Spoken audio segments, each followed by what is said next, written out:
46 बरस कबल 10 और 11 नवंबर सन 1974 की दरमियानी शब एक मार्क टू कार लाहौर के इलाके शादमान कॉलोनी में एक घर के बाहर सड़क पर नमूदार हुई। इस गाड़ी में 4 लोग सवार हैं जो शादमान कॉलोनी से मॉडल टाउन में वाक़ अपने घर की जानिब जा रहे हैं। रात के तकरीबन 12:30 बजे का वक्त हो चुका है और हर तरफ हू का आलम और अंधेरा है। नौजवान अहमद रजा कसूरी इस गाड़ी को ड्राइव कर रहे हैं, जबकि इनकी बराबर की नशिस्त पर इनके वालिद यानी नवाब मोहम्मद अहमद खान कसूरी बैठे हैं। अकबी नशिस्तों पर अहमद खान कसूरी की अहलिया और साली मौजूद हैं। ये लोग शादमान कॉलोनी में एक शादी की तकरीब में शिरकत से वापस लौट रहे हैं। जैसे ही गाड़ी शादमान कॉलोनी से कुछ फासले पर वाक़े शाह जमाल के गोल चक्कर पर पहुंचती है तो इस पर 3 अतराफ से मुसल्लह हमलावर गोलियों की बौछार कर देते हैं। कई गोलियां गाड़ी को आकर लगती हैं। अहमद रजा कसूरी गाड़ी रोकने की बजाय सर नीचे करके इसे चलाते रहते हैं ताकि इसे दूर ले जाए। इसी असना में ड्राइवर के साथ फ्रंट सीट पर बैठे मोहम्मद अहमद खान कसूरी गाड़ी चलाने वाले अपने जवान बेटे के कंधे पर आन गिरते हैं। मोहम्मद अहमद खान के सर में गोलियां लग चुकी थीं और वो अपने ही खून में लथपथ हो चुके थे। अहमद रजा कसूरी गाड़ी दौड़ाते हैं और गुलबर्ग के एक अस्पताल पहुंच जाते हैं। उस वक्त तकरीबन रात के 12:45 बज चुके हैं। थोड़ी देर बाद डॉक्टर आ जाते हैं और ऑपरेशन शुरू हो जाता है और इसी दौरान 300-400 पुलिस एहलकारों की ट्रकों में सवार नफरी भी अस्पताल पहुंच जाती है। एसएसपी लाहौर, डीआईजी लाहौर सरदार मोहम्मद अब्दुल वकील खान और डिप्टी कमिश्नर लाहौर भी इत्तला मिलने पर फौरी अस्पताल पहुंच जाते हैं। एक तरफ ऑपरेशन चल रहा है और दूसरी तरफ पुलिस एहलकार अहमद रजा खान के पास जाते हैं ताकि इब्तदाई मालूमात लेकर बाकायदा कानूनी कार्रवाई शुरू कर सकें। उस वक्त के SHO थाना इचरा अब्दुल हई नियाजी ने FIR के लिए दरख्वास्त लिखना शुरू की। इब्तदाई मालूमात के इंदराज के बाद जब बात आपको किसी पर शक है कि हुई तो अहमद रजा कसूरी ने उस वक्त वज़ीर आज़म जुल्फ़िकार अली भुट्टो का नाम लिया। उन्होंने SHO से कहा कि दरअसल ये जुल्फ़िकार अली भुट्टो ने करवाया है जो उन्हें मरवाना चाहते हैं। ताहम वालिद साहब हादसाती तौर पर फायरिंग की जद में आकर जख्मी हो गए। वज़ीर आज़म जुल्फ़िकार अली भुट्टो का नाम सुनकर SHO के हाथ से पेंसिल नीचे गिर गई और वो चौंक कर कहने लगा कि FIR वज़ीर आज़म पर दर्ज करवानी है आपने? जवाब मिला, जी हाँ। अहमद रजा कसूरी बोले, क्योंकि भुट्टो मुझ पर पहले भी कई हमले करवा चुके हैं, जब जिम्मेदार वही हैं तो फिर पर्चा भी उन्हीं के खिलाफ कटेगा। तकरीबन सुबह के 3 बज चुके थे और अभी ये बातें चल रही थी कि डॉक्टर ने आकर अहमद रजा खान को बताया कि इनके वालिद अब इस दुनिया में नहीं रहे। दूसरी तरफ पुलिस ने कह दिया कि वो दरख्वास्त लिख कर दे दे ताकि वो FIR दर्ज करें। तकरीबन रात 3:20 पर अहमद रजा कसूरी ने अपने एक हमसाये की मदद से दरख्वास्त तहरीर की और खुद पर हुए माजी के हमलों का भी जिक्र किया और अपने वालिद के कत्ल का इल्ज़ाम वज़ीर आज़म जुल्फ़िकार अली भुट्टो पर लगाया। फिर बिलाखिर 3 माह बाद फरवरी में जुल्फ़िकार अली भुट्टो को कसूरी के वालिद के कत्ल के इल्ज़ाम में एक मुकदमे में नामजद कर दिया गया। लेकिन अक्टूबर सन 1975 को इस केस के तहकीकाती अफसर मलिक मोहम्मद वारिस की सिफारिशात पर केस ये कहकर दाखिले दफ्तर कर दिया गया कि मुल्ज़िमान का सुराग नहीं लगाया जा सका। जैसे ही 5 जुलाई सन 1977 को जुल्फ़िकार अली भुट्टो के मुंतखब हुकूमत का तख्ता उलटकर मुल्क में मार्शल लॉ नाफिज किया गया, तब से इस केस पर तनाज़ात की वो गर्द पड़ना शुरू हुई जो आज तक छटने का नाम नहीं ले रही। और वह तनाज़ात मुल्क की सियासी, कानूनी और अदालती तारीख का भी एक आसेब की तरह पीछा करते दिखाई देते हैं। 11 नवंबर की तारीख रात को होने वाले कत्ल की इस वारदात के असल मुहर्रकात पर कभी रोशनी पड़ेगी, ये सवाल आज भी जवाब का मुंतज़िर है। ज़िया मार्शल लॉ के निफाज के फौरी बाद वफाकी हुकूमत ने जुल्फ़िकार अली भुट्टो की बनाई हुई पैरामिलिट्री फोर्स यानी फेडरल सिक्योरिटी फोर्स के हाथों मुबैना सियासी कत्ल और अगवा जैसे संगीन मामलात की तफ्तीश FIA के हवाले की।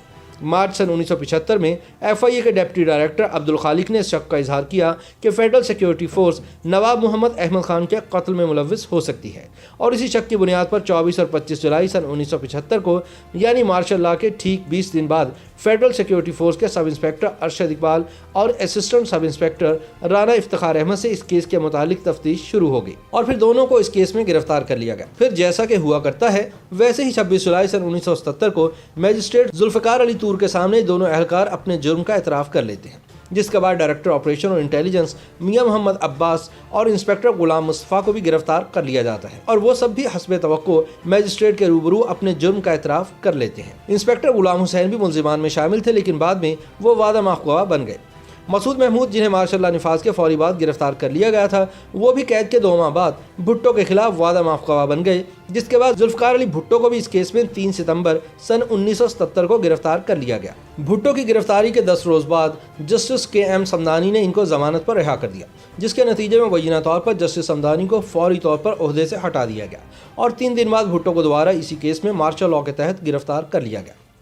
इसी दौरान हाई कोर्ट में नए जजेस तैनात हुए और मौलवी मुश्ताक हुसैन को लाहौर हाई कोर्ट का चीफ जस्टिस बना दिया गया, जिनका ताल्लुक जनरल ज़ियाउल हक के आबाई शहर जालंधर से था। 11 सितंबर से 1970 को केस का नामुकम्मल चालान मैजिस्ट्रेट की अदालत में जमा करवाया जाता है और 13 सितंबर को स्पेशल पब्लिक प्रोसिक्यूटर की दरख्वास्त पर केस लाहौर हाई कोर्ट में ट्रायल के लिए मुंतकिल कर दिया गया। केस का हतमी चालान 18 सितंबर को हाई कोर्ट में दाखिल करवा दिया जाता है, जिसके बाद केस का बाकायदा ट्रायल शुरू होता है, जिसमें इस्तगासा ने 41 गवाहान को पेश किया। ये मुल्क की अदालती तारीख का गालिबन वाहिद केस है जिसमें हाई कोर्ट ट्रायल कोर्ट बन गए। दौरान ट्रायल मियां मोहम्मद अब्बास अपने इतराफी बयान से ये कहते हुए मुकर गए कि इनका पहला बयान मैजिस्ट्रेट के सामने दबाव के तहत लिया गया था। उन्होंने बयान दिया कि उन्हें किसी साजिश का इल्म नहीं और ना ही इन्होंने वादा माफ गवाह गुलाम हुसैन या फेडरल सिक्योरिटी फोर्स के किसी भी एहलकार को इस मकसद के लिए असलहा वगैरह मुहैया करने की हिदायत जारी की थी। गुलाम मुस्तफ़ा, अरशद इकबाल और राना इफ्तिखार अहमद अपने एतराफ़ जुर्म पर कायम रहे कि उन्होंने उस रात अपने सीनियर्स गुलाम हुसैन और मियां मोहम्मद अब्बास के कहने पर हमला किया था,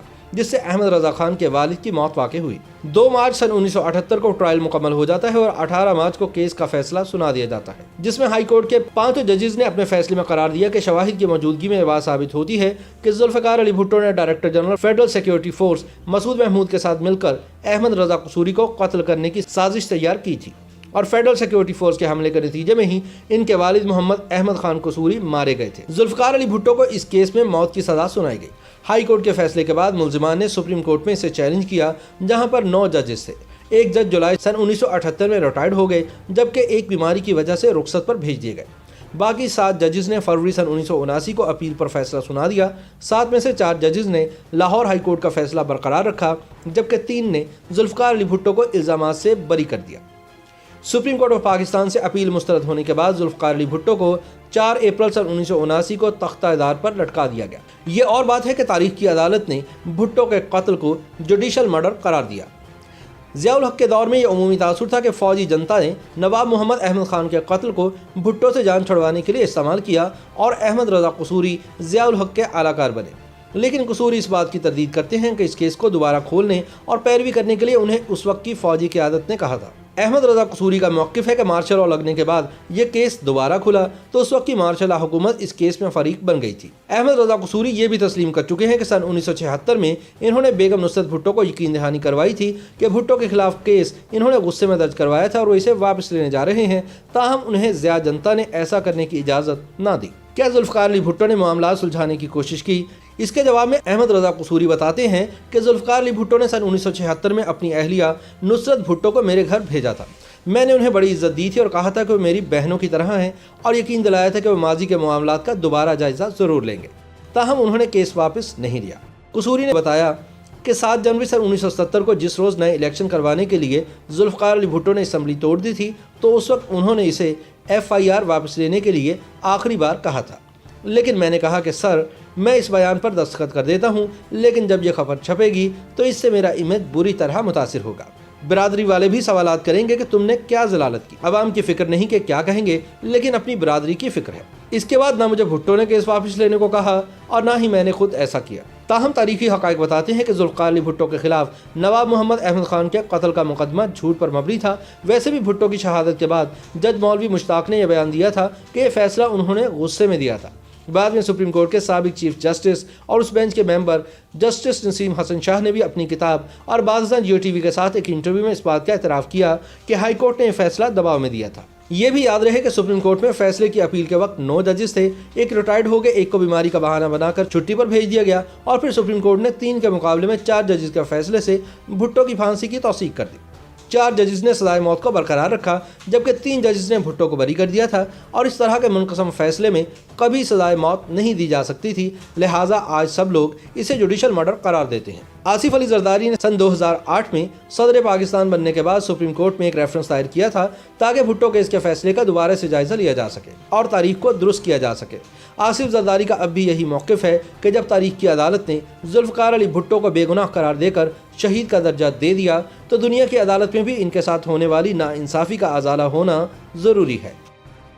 YouTube पर गूगली न्यूज देखने के लिए youtube.com की सर्च बार में गूगली न्यूज TV टाइप करें। गूगली न्यूज के पेज पर सुर्ख रंग के सब्सक्रिप्शन वाले बटन पर क्लिक करना ना भूलिए। YouTube पेज पर अपलोड होने वाली वीडियोस से बाखबर रहने के लिए बेल आइकन पर क्लिक कीजिए। आपको हर नई वीडियो के बारे में नोटिफिकेशन मौसूल हो जाएगा।